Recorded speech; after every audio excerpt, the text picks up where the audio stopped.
अस्सलामु अलैकुम। हज़रत दाऊद अलैहिस्सलाम की कौम बंदर क्यों बनी? आइए जानते हैं हज़रत दाऊद अलैहिस्सलाम की कौम पर किस तरह का आज़ाब आया था।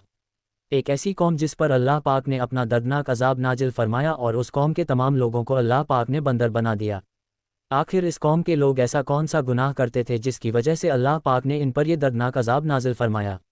और ये लोग बंदर बनने के बाद कितनी दिन तक जिंदा रहे और फिर इनको किस तरह दर्दनाक मौत आई, और जब ये लोग बंदर बन गए तो ये अपने अजीजों आकार को देखकर उनसे क्या कहते थे? और क्या आज के दौर में पाए जाने वाले बंदर उसी कौम की नस्ल में से है? इन तमाम सवालों के जवाब कुरान हदीस की रोशनी में आज के किस्से में मैं आपको बताऊंगा। लिहाजा आपसे गुजारिश है कि इस किस्से को आखिर तक पूरा पढ़ें और खूब शेयर करें ताकि हर मुसलमान भाई बहन हमारे इस्लाम के बारे में जान सके। हज़रत दाऊद की कौम पर अज़ाब। हज़रत दाऊद की कौम पर अजाब। हज़रत दाऊद अलैहिस्सलाम की कौम बंदर क्यों बनी? इंसानों के बंदर बनने की इब्तदा हज़रत दाऊद अलैहिस्सलाम के दौर से हुई। इस वाक़े का पसमंज़र कुछ यूँ है। हज़रत दाऊद अलैहिस्सलाम और उनकी कौम समुंदर के किनारे इला नामी एक बस्ती में रहते थे और उनकी तादाद तकरीबन 70,000 के करीब थी। ये कौम बड़ी ही खुशहाल थी और अल्लाह पाक की बहुत ज़्यादा फरमाबरदार कौम थी। इस कौम को अल्लाह पाक ने बेशुमार नेमतों से नवाजा था और हर तरफ हरे भरे बाग थे और हर तरफ हरियाली ही हरियाली थी और अल्लाह तबारक व ताला की बेपनाह करम नवाजी थी और ये लोग अपनी इस ज़िंदगी में बहुत ही ज़्यादा खुश थे। हज़रत दाऊद अलैहिस्सलाम की कौम चूंकि समुद्र के किनारे रहती थी और अल्लाह तबारक तौला का इन पर इस कदर करम था कि समंदर के उस किनारे पर बेशुमार मछलियाँ आती थीं जिनका ये लोग कारोबार करते थे और बहुत ही खुशहाली वाली ज़िंदगी गुजारते थे। कौम दाऊद से अल्लाह तौला का इम्तिहान। जब ये कौम अल्लाह पाक की मेहरबानियों की वजह से खुशहाल हो गई तो फिर ये कौम अल्लाह पाक की नाफरमानियों की तरफ उतर आई और तरह तरह के गुनाहों में मुब्तला हो गई और फिर अल्लाह पाक ने एक दिन इस कौम का इम्तिहान लेने का इरादा फरमाया और हज़रत दाऊद अलैहिस्सलाम को वही भेजी कि अपनी कौम से कह दे कि हफ्ते वाले दिन मछली का शिकार करना बंद कर दें, और इस तरह अल्लाह पाक ने हज़रत दाऊद अलैहिस्सलाम की कौम पर हफ्ते वाले दिन मछलियों का शिकार हराम कर दिया और फिर यहाँ से इस कौम की बर्बादी शुरू हो गई। हज़रत दाऊद अलैहिस्सलाम ने अपनी कौम को बताया कि अल्लाह पाक ने हफ्ते वाले दिन मछलियों के शिकार को हराम करार दे दिया है। तो वो लोग बहुत ही ज़्यादा परेशान हो गए और सारी कौम सर जोड़कर बैठ गई, क्योंकि हफ्ते का दिन ही वो दिन था जिसमें मछलियाँ बहुत ही ज़्यादा तादाद में आती थी और खुद ब खुद किनारे पर आ जाती थी और बाकी दिनों में बहुत ही कम यानी कि ना होने के बराबर ही मछलियाँ पकड़ी जाती थी। इस कौम का गुजर बसर चुनकी मछलियों के शिकार पर था। इस वजह से अल्लाह तौला का ये हुक्म सुनकर ये कौम परेशान हो गई। ये लोग इस बात से बेखबर थे कि ये सिर्फ अल्लाह की तरफ से एक इम्तिहान और इनकी आजमाइश है। शैतान का वसवसा। फिर शैतान ने एक दिन इनके दिलों में वसवसा डाला कि समंदर से नालियाँ निकालकर खुश्की में बड़े बड़े हौज़ बना लिए जाएं। जब हफ्ते वाले दिन मछलियाँ आएंगी तो वो उन नालियों में से होते हुए बड़े बड़े हौज़ों में आ जाएगी और इस तरह फिर उन नालियों का मुंह बंद कर दिया जाए और फिर अगले दिन यानी इतवार वाले दिन उनको पकड़ लिया जाए।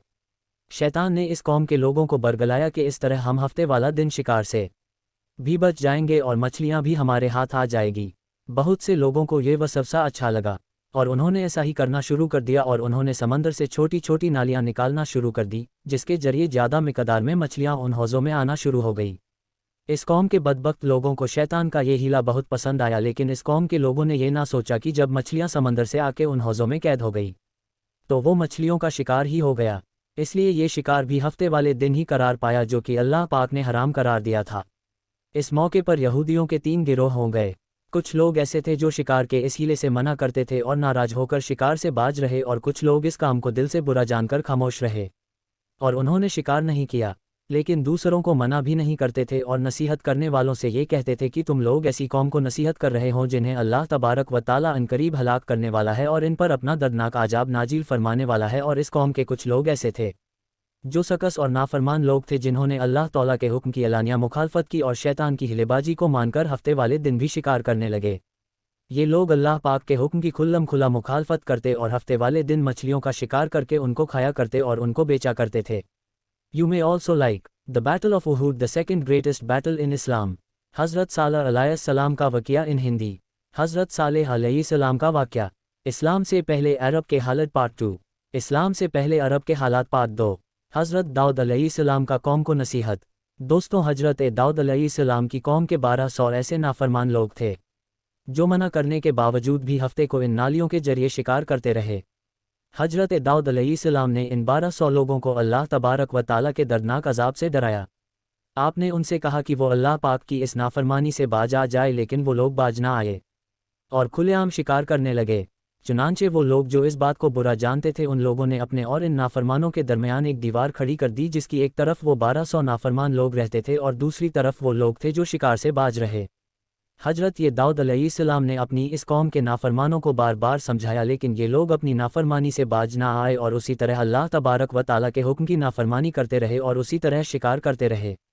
हजरत दाऊद अलैहिस्सलाम की कौम पर अजाब।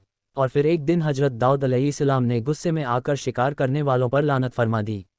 उसका असर ये हुआ कि एक दिन खताकारों में से कोई भी अपने घर से बाहर ना निकला। ये मंजर देखकर कुछ लोग उनकी दीवारों पर चढ़ गए ताकि मालूम हो सके कि वो लोग किस हाल में हैं। जब उन लोगों ने उन नाफरमानों को देखा तो वो सब के सब बंदरों की शक्ल में बदल चुके थे। अल्लाह पाक ने इन लोगों को इनकी नाफरमानी की वजह से इन पर दर्दनाक अजाब नाजिल फरमाया।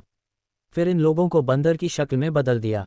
जब लोग इन मुजरिमों के घर के दरवाजे खोलकर अंदर दाखिल हुए तो वो लोग अपने रिश्तेदारों को पहचानते थे और उनके पास आकर उनके कपड़ों को सूखते थे और जार व कतार रोते थे लेकिन वह कुछ बोल नहीं सकते थे। अल्लाह तबारक व ताला के इन नाफरमान बंदर बन जाने वाले लोगों की तादाद 12,000 थी। इन 12,000 लोगों ने अल्लाह तबारक व ताला की नाफरमानी की और अल्लाह तबारक व ताला ने इनको बंदर बना दिया। कुरान मजीद अल्लाह तबारक व ताला सूरह बकरा में इरशाद फरमाते हैं, और बेशक जरूर तुम्हें मालूम है तुम में से वो जिन्होंने हफ्ते में सरकशी की और हमने उनसे फरमाया कि हो जाओ बंदर दुत्कारे हुए। इस तरह हजरत दाऊद अलैहिस्सलाम की कौम के 12,000 नाफरमान लोग बंदर बन गए। ये लोग 3 दिन तक जिंदा रहे और इस दौरान ये ना कुछ खा सकते थे और ना कुछ पी सकते थे और यूं ही भूखे प्यासे सबके सब हलाक हो गए और 3 दिन के अंदर अंदर सबके सब मारे गए। और वो लोग जो इन नाफरमानों को अल्लाह तबारक व तौला की नाफरमानी से मना करते थे, अल्लाह तबारक व ताला ने उनको इस अजाब से सलामत रखा और वो लोग जो इस शिकार को बुरा जानकर खामोश रहते थे, अल्लाह तबारक व तौला ने उनको भी इस अजब से महफूज रखा। क्या आज के बंदर हजरत दाऊद अलैहिस्सलाम की कौम में से है? दोस्तों अब बात करते हैं कि आज के दौर के बंदरों में से कोई बंदर उनकी नस्ल में से भी मौजूद है या फिर आज के दौर में पाए जाने वाले बंदर उन्हीं लोगों की नस्ल में से है। इसके मुतालिक रिवायत में आता है कि हजरत अब्दुल्ला बिन मसूद रज़ियल्लाहु तआला अन्हु से रिवायत है कि नबी करीम सल्लल्लाहु अलैहि वसल्लम से किसी ने सवाल किया कि क्या आज के बंदर हजरत दाऊद अलैहिस्सलाम की कौम में से है? तो हुजूर नबी करीम सल्लल्लाहु अलैहि वसल्लम ने फरमाया कि अल्लाह तबारक व तौला जिस कौम पर अजाब भेजता है या उनकी शक्लों को बिगाड़ देता है, तो ये अजाब सिर्फ उन्हीं पर होता है जिन पर वो अजाब नाजिल हुआ था और उसके बाद अल्लाह तबारक व ताला उन लोगों को हलाक कर देता है और उनकी आगे नस्ल नहीं बढ़ती। इसलिए ये बात गलत है कि आज के बंदरों में भी हजरत दाऊद अलैहिस्सलाम की कौम के लोग शामिल हैं। ऐसा कुछ भी नहीं है। वो लोग सिर्फ और सिर्फ 3 दिन जिंदा रहे और फिर सब के सब हलाक हो गए और अल्लाह तबारक व तौला ने उस कौम के नाफरमानों को सफ़ाए हस्ती से मिटा दिया। नतीजा दोस्तों ये थी हजरत दाऊद अलैहिस्सलाम की कौम का बंदर बनने का वाक़या। दोस्तों इस इबरतनाक वाक़या से हमें ये सीखने को मिलता है कि अल्लाह तबारक व तौला की हमेशा फरमाबरदारी करना चाहिए। अल्लाह तबारक व तौला की नाफरमानी नहीं करना चाहिए। अल्लाह तबारक व तौला हम सब को दीन के रास्ते पर चलने की तौफीक अता फरमाए। अमीन या रब्बुल आलमीन।